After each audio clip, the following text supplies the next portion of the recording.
Hello, welcome to Mahi media. రాష్ట్ర రాజకీయాల్లో అనేక పరిణామాలు చోటు చేసుకుంటారు. మరోవైపు అన్ని పార్టీలు కూడా బ్యానర్ రాజకీయాలకు తెరతీస్తున్నాయని చెప్పాలి. మరి ఈ బ్యానర్ రాజకీయాలకు సంబంధించి మనం మాట్లాడే ప్రయత్నం చేద్దాం. మనతో పాటు ఫిషనరీస్ చైర్మన్ మెట్టు సాయి కుమార్ గారు ఉన్నారు. వారితో మాట్లాడే ప్రయత్నం చేద్దాం. నమస్తే అన్న. చెప్పండి. ఏంటి అసలు ఒక పార్టీ నేనా అంటే నేనా అనే విధంగా బ్యానర్ రాజకీయాలకు పోటీ పడుతున్నాయి. ఏంటి అసలు ఈ బ్యానర్ సంగతి? అధికారం పోతే చిల్లరగా మాట్లాడే వ్యవహారం మాది కాదు. చిల్లరగా మాట్లాడే ముందు మీరు ఎక్కడో తెలుసుకుని మాట్లాడండి. ఎవరిని కానీ చిల్లరగా మాట్లాడితే వాళ్ళు తగ్గట్టు సమాధానం మేము చెప్తాం. ఏదో పెట్టేసి ఎవరు పెడితే ఇక్కడ భయపడాడు ఎవరు లేడు. ఆడ కుర్చీలో కూర్చుంది యనమల రేవంత్ రెడ్డి గారు. ఎవడు ఎంత చిల్లర వ్యవహారం చేస్తే వారి బతుకులు ఆగమైపోతాయి. రాష్ట్ర రాజకీయాలకు దేశవ్యాప్తంగా తెలంగాణని మొట్టమొదటి స్థానం పెట్టారంటే ముఖ్యమంత్రి రేవంత్ రెడ్డి గారు తపన పడతా ఉంటే ఎక్కడ తెలంగాణ రాష్ట్రం కాంగ్రెస్ పార్టీ నేతృత్వంలో కాంగ్రెస్ పార్టీ హయాంలో ముందుకు వెళ్తామని చెప్పి చిల్లర మాట మాట్లాడుతున్నారు. ఎవరిని ఎన్ని అడ్డంకులు వచ్చినా ఎన్ని పుల్లలు కాళ్ళ పంట పెట్టినా కూడా వాళ్ళని తొక్కుంటూ పోతాము. ఎవరిని చిల్లర లెక్కలు చేసినా వాళ్ళ సమస్య పోతుంటాము. సో దాసోత్సవం మాట్లాడుతూ శారీరక వ్యక్తిగత విషయాలను పరిగణలోకి తీసుకొని రాజకీయాలు చేస్తారా? పొట్టు పొడిగికి సంబంధం ఏంటి? మరి 3 అడుగులైన సీఎం రేవంత్ రెడ్డి ముఖ్యమంత్రి అయినప్పుడు హరీష్ రావు గురించి మాట్లాడడం ఏంటి అని చెప్పేసి కూడా ప్రశ్నిస్తారు. ఏమంటారు?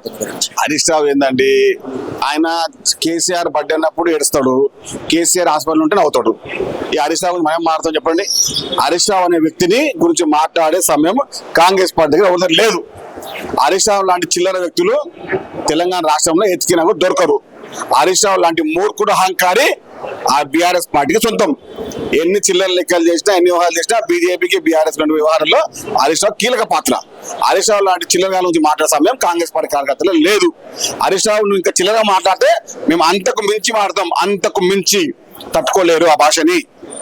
కాబట్టి రేవంత్ రెడ్డి గారి గురించి మాట్లాడే ముందు, వారి గురించి ఆలోచించే ముందు కొంచెం మాట అదుపులో పొదుపులో పెట్టి మాట్లాడుకోండి. మీలాంటి చిల్లరగాల మాట్లాడడానికి మా దగ్గర సమయం ఉంది, సందర్భం కూడా ఉంది. దాని తగ్గట్టు భావిస్తే హరీష్ రావు అనే వ్యక్తి హైదరాబాద్ నగరంలో ఉండలేడు. సో వామపక్ష నేతలు ఎవరైతే ఉన్నా కూననేని సాంబశివరావు ఎమ్మెల్యేగా కొనసాగుతున్నారు. మాట్లాడుతున్న కాళేశ్వరం గురించి ఇంకా వదిలేయండి అని చెప్పేసి కొన్ని వ్యాఖ్యలు చేస్తారు.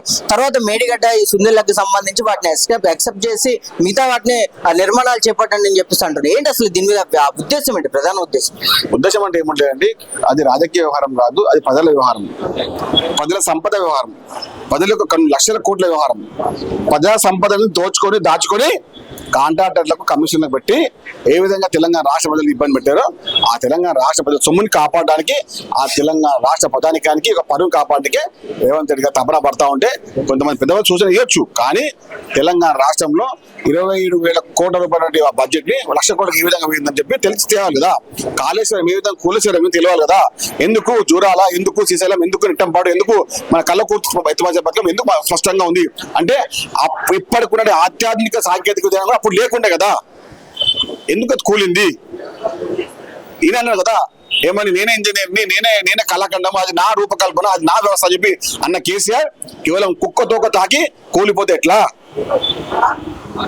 చెప్పండి? మీరే కదా కొన్ని లక్షల కోట్లు తెలంగాణ పదారిక సొమ్ముని నీళ్ళల్లో పాలు చేసి కమిషన్లకు కాంట్రాక్టులకు అంటగట్టి నీ రుబాబుగా నీ పార్టీ సొమ్ముల్లో దాన్ని దాచుకొని ఇప్పుడు ఇంకో దగ్గరగా మాట్లాడితే ఏంటంటూ తెలంగాణ రాష్ట్ర ప్రధానిక సొమ్ముని బాధ్యతగా తెలంగాణ ప్రజా సంపదను కాపాడి తీర్థం.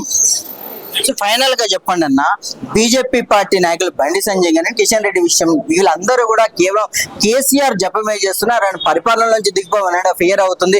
రేవంత్ రెడ్డి సర్కార్ రూలింగ్ చేస్తుంటే ఆయన్ని మర్చిపోయి మేమే పార్టీని రూలింగ్ చేస్తున్నట్టుగా మా కేసీఆర్ ని జపం చేస్తున్నారు. ఏంటి ఆ కారణం ఏంటని చెప్పేసి కూడా వారు అడుగుతున్న పరిస్థితి. ఏమంటారు దాన్ని? దాసోత్సవం కానీ బీఆర్ఎస్ నాయకులంతా ఇదే మాట మాట్లాడారు. ఏమనుకుంటున్నారు వాళ్ళు? సో ఏదైతే ఆ బండి సంజయ్ లాంటి వ్యక్తులు అంతా కూడా కేసీఆర్ ని ఇంకా జపిస్తున్నారు తప్పితే సీఎం రేవంత్ రెడ్డిని పక్కన పెట్టేశారు, మేము పరిపాలన నుంచి దిగిపోయామన్న సంగతి వారికి తెలియదా అని చెప్పేసి ప్రశ్నిస్తున్నారు. ఏంటి నిజంగా కాంగ్రెస్ పార్టీ లోపంగా చూడాలి? దీన్ని ఎట్లా చూడాలి? లోపం కాదండి, అజ్ఞానం అంటారు, రాజకీయ అజ్ఞానం అంటారు. అనుకోకుండా కార్పొరేటర్ వ్యక్తి మంత్రి అయిపోయి అట్లా ఉంటుంది పరిస్థితి. మరి ఇప్పుడు తెలంగాణ రాష్ట్ర ముఖ్యమంత్రి యనమల రేవంత్ రెడ్డి గారు, ఇది ఫైనల్. ఇంకా 10 ఏళ్ళు ఉంటాం, ఈ 5 ఏళ్ళు ఇంకా 10 ఏళ్ళు ఉంటాం, ఇదో ఫైనలే. ఎంతమంది చిల్లర మాట రప్ప అని అంటారు కదా. ఆ రప్ప అనేది 2029లో 30 మేము చూపిస్తాము. తెలంగాణ రాష్ట్ర ప్రజలు December 3, 2023 రప్పగా కాంగ్రెస్ పార్టీ ఓటేసి మీ అందరినీ తీసుకొచ్చి మూల కూర్చోబెట్టారు. అది రప్పరప్ప అంటారు తెలుసా. సో చూసారు కదా, ఏదైతే బ్యానర్ రాజకీయాల నుంచి కూడా డైలాగ్ వార్ నడుస్తుంది కాంగ్రెస్ ప్రభుత్వంలోనే చెప్పాలి. మరి చూడాలి కాంగ్రెస్ నాయకులు మరి డైలాగ్ వారికే పరిమితం అవుతారా, పరిపాలన విషయంలో వారు ఎట్లాంటి వ్యూహాన్ని అనుసరిస్తారు, ఇవన్నీ కూడా తెలియాల్సి ఉన్న నేపథ్యంలో మరి చూస్తూనే ఉండండి మహి మీడియా.